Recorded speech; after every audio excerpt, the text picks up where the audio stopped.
ओम नमो भगवते वासुदेवाय नमो नमः। जय श्री कृष्णा मित्रों, राधे राधे। आज की वीडियो में बृहस्पतिवार व्रत कथा का श्रवण करने जा रहे हैं। वीडियो में आप अंत तक जरूर बने रहिए।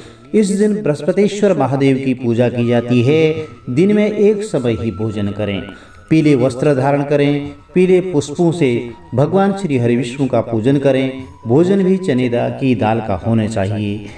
बृहस्पतिवार के व्रत के दिन नमक का सेवन नहीं करना चाहिए। पीले रंग के फूल, चने की दाल, पीले कपड़े, पीले चंदन से भगवान श्री हरिविष्णु का पूजन करना चाहिए। इस दिन केले के वृक्ष का भी पूजन जरूर करें। पूजन के पश्चात बृहस्पतिवार की व्रत कथा का जरूर श्रवण करें। इस व्रत करने से भगवान बृहस्पति देव अति प्रसन्न होते हैं और धन विद्या का लाभ प्राप्त होता है। स्त्रियों के लिए यह व्रत बहुत ही आवश्यक होता है। चलिए व्रत कथा आरंभ करते हैं। बोलिए श्री हरिविष्णु भगवान की जय, गणपति गजानन महाराज की जय। किसी गांव में एक साहूकार रहता था, जिसके घर में अन्न, वस्त्र और धन की कोई कमी नहीं थी, परंतु उसकी स्त्री बहुत ही कंजूस थी। किसी भिक्षार्थी को कुछ नहीं देती, सारे दिन घर के कामकाज में लगी रहती थी। एक समय एक साधु महात्मा बृहस्पतिवार के दिन उसके द्वार पर आए और भिक्षा की याचना करने लगी। स्त्री उस समय घर के आंगन की लिपाई कर रही थी। इस कारण साधु महाराज से कहने लगी कि हे महाराज, इस समय तो मैं घर की लिपाई कर रही हूँ, आपको कुछ नहीं दे सकती, फिर किसी अवकाश के समय आना। तो साधु महात्मा खाली हाथ चले गए। कुछ दिन के पश्चात वही साधु महाराज आए और उसी तरह भिक्षा मांगी। तो साहूकारनी उस समय लड़के को खाना खिला रही थी।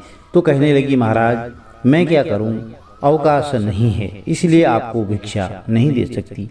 तीसरी बार महात्मा आए तो उसने उन्हें उसी तरह टालना चाहा, परंतु महात्मा जी कहने लगे कि यदि तुमको बिल्कुल ही अवकाश हो जाए तो क्या तुम मुझको भिक्षा दोगी?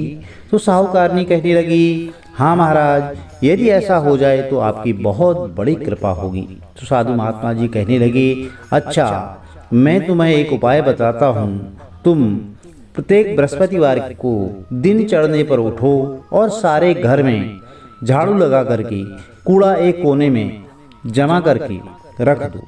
घर में चौका इत्यादि मत लगाना।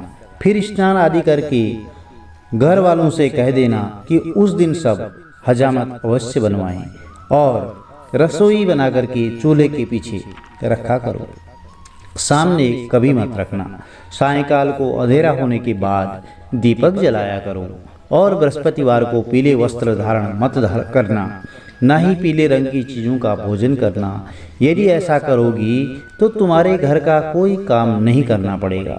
साहूकारनी ने ऐसा ही किया। बृहस्पतिवार को दिन चढ़े उठी, झाड़ू लगा करके कूड़े को घर में ही जमा दिया और पुरुष ने हजामत बनवाई, भोजन बना करके चूल्हे के पीछे रख दिया।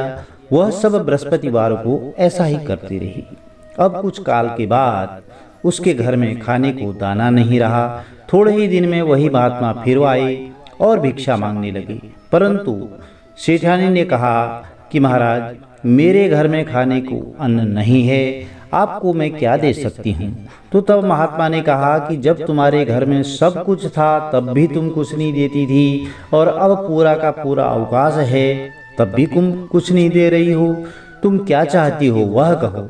तब सेठानी ने हाथ जोड़ करके प्रार्थना की कि हे महाराज, अब कोई ऐसा उपाय बताओ कि मेरे पहले जैसा घर धन धान्य से भर जाए, और अब मैं प्रतिज्ञा करती हूँ कि मैं अवश्य ही जैसा आप कहेंगे वैसा ही करूँगी। तो तब महात्मा जी ने कहा, बृहस्पतिवार को प्रातःकाल उठ करके स्नान आदि से निवृत्त होकर के घर को गौ के गोबर से लिपाई करना और घर के पुरुष हजामत नहीं बनवाएं, भूखों को अन्न जल देती रहा करो, ठीक सायंकाल दीपक जलाओ।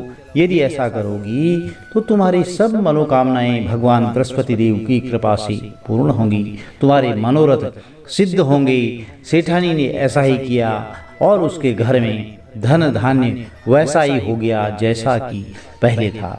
इस तरह भगवान बृहस्पति देव की कृपा से अनेक प्रकार के सुख भोग करके वह दीर्घ काल तक जीवित रही। बोलिए बृहस्पति देव भगवान की जय। प्रिय भक्तजनों, बृहस्पतिवार के दिन श्रवण की जाने वाली एक दूसरी कथा भी है। चलिए कथा आरंभ करते हैं। एक दिन देवराज इंद्र बड़े अहंकार से अपने सिंहासन पर बैठे हुए थे और बहुत से देवता, ऋषि, गंधर्व, किन्नर आदि सभा में उपस्थित थे। जिस समय बृहस्पति देव वहां पर आए तो सब के सब उनके सम्मान के लिए खड़े हो गए, परंतु इंद्रदेव गर्व के मारे खड़े नहीं हुए। यद्यपि वह सदैव उनका आदर किया करते थे। बृहस्पति देव अपना अनादर समझते हुए वहां से उठकर चले गए। तब इंद्र को बड़ा शोक हुआ कि देखो, मैंने गुरुजी का अनादर कर दिया, मुझसे बड़ी भारी भूल हो गई। गुरुजी के आशीर्वाद से मुझको यह वैभव मिला है, उनके क्रोध से यह सब नष्ट हो जाएगा। इसलिए उनके पास जाकर के उनसे जरूर क्षमा मांगनी चाहिए, जिससे उनका क्रोध शांत हो जाए और मेरा कल्याण हो। ऐसा विचार करके देवराज इंद्र उनके स्थान पर गए। जब बृहस्पति देव ने अपने योग बल से यह जान लिया कि इंद्र क्षमा मांगने के लिए यहाँ पर आ रहा है, तब क्रोधवश उससे भेंट करना उचित न समझ करके वह अंतर ध्यान हो गए। जब इंद्र ने बृहस्पति देव को घर पर न देखा, तब निराश होकर के लौट आए। जब दैत्यों के राजा वृषवर्मा को यह समाचार विदित हुआ, तो उसने अपने गुरु शुक्राचार्य की आज्ञा से इंद्रपुरी को चारों तरफ से घेर लिया। गुरु की कृपा न होने के कारण देवता हारने और मार खाने लगे। तब उन्होंने ब्रह्मा जी को विनयपूर्वक सब वृतांत सुनाया और कहा कि महाराज, दैत्यों से किसी प्रकार हमें बचाइए। तब ब्रह्मा जी कहने लगे कि तुमने बड़ा अपराध किया है, जो गुरुदेव को क्रोधित कर दिया। अब तुम्हारा कल्याण इसी में हो सकता है कि तुम त्वष्टा ब्राह्मण का पुत्र विश्वरूपा बहुत ही बड़ा तपस्वी और ज्ञानी है, उसे अपना पुरोहित बनाओ तो तुम्हारा कल्याण हो सकता है। यह वचन सुनते ही इंद्र त्वष्टा के पास गए और बड़े विनीत भाव से त्वष्टा से कहने लगे कि आप हमारे पुरोहित बनिए, जिससे हमारा कल्याण हो। तब त्वष्टा ने उत्तर दिया कि पुरोहित बनने से तपोबल घट जाता है, परंतु तुम बहुत विनती करते हो, इसलिए मेरा पुत्र विश्वरूपा पुरोहित बनकर के तुम्हारी रक्षा करेगा। विश्वरूपा ने पिता की आज्ञा से पुरोहित बनकर के ऐसा यत्न किया कि हर इच्छा से इंद्र वृषवर्मा को युद्ध में जीत करके अपने इंद्रासन पर स्थित हुआ। विश्वरूपा के 3 मुख थे। एक मुख से वह सोमपल्ली लता का रस निकाल करके पीते थे और दूसरे मुख से वह मदिरा पीते और तीसरे मुख से अन्न आदि भोजन करते। तो इंद्र ने कुछ दिनों के उपरांत कहा कि मैं आपकी कृपा से यज्ञ करना चाहता हूँ। जब विश्वरूपा की आज्ञा के अनुसार यज्ञ आरंभ हो गया, तब एक दैत्य ने विश्वरूपा से कहा कि तुम्हारी माता दैत्य की कन्या हैं, इस कारण हमारे कल्याण के निमित्त एक आहुति दैत्यों के नाम पर भी दे दिया करो तो अति उत्तम बात है। विश्वरूपा का उस दैत्य का कहा मान करके आहुति देते समय दैत्य नाम भी धीरे से कहने लगा।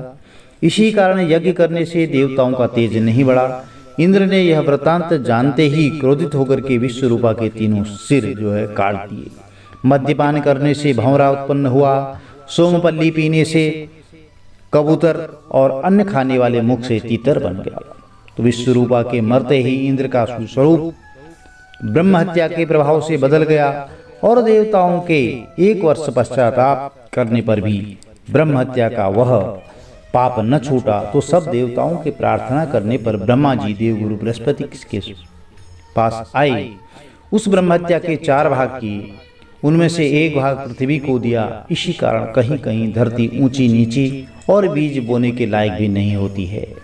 साथ ही ब्रह्मा जी ने यह वरदान दिया कि जहां पृथ्वी में गड्ढा होगा, कुछ समय पाकर के वह स्वयं भर जाएगा। दूसरा वृक्षों को दिया, जिससे उनमें से गोंद बनकर बहता रहता है। इसी कारण जो गूगल के अतिरिक्त सभी गोंद अशुद्ध माने जाते हैं। वृक्षों को यह वरदान दिया कि ऊपर से सूख जाने पर जड़ फिर फूट जाती है। और तीसरा भाग स्त्रियों को दिया। इसी कारण स्त्रियां हर महीने रजस्वला होकर के पहले दिन चांडालिनी, दूसरे दिन ब्रह्मघातिनी और तीसरे दिन धोबिन के समान रह करके चौथे दिन शुद्ध होती हैं। और संतान प्राप्ति का उनको वरदान दिया। चौथा भाग जल को दिया, जिससे फेन और सेवाल आदि जल के ऊपर आ जाते हैं। जल को यह वरदान मिला कि जिस भी चीज में डाला जाएगा वह बोझ में बढ़ जाएगी। इस प्रकार इंद्र को ब्रह्म हत्या के पाप से मुक्त किया गया। जो मनुष्य इस कथा को पढ़ता है या सुनता है उसके सब पाप देवगुरु बृहस्पति महाराज की कृपा से अवश्य ही नष्ट हो जाते हैं। प्रिय भक्तजनों, यदि बृहस्पतिवार की व्रत कथा आपको अच्छी लगी तो चैनल को लाइक कीजिए, शेयर कीजिए, सब्सक्राइब कीजिए, साथ में बेल आइकन अवश्य प्रेस कर दीजिए, जिससे कि आने वाली वीडियोज की नोटिफिकेशन आपको ठीक समय पर मिलती रहे। भगवान श्री हरि विष्णु और देवगुरु बृहस्पति का आशीर्वाद आपके कुटुंब पर सदैव बना रहे। आपका दिन शुभ हो। जय माता दी।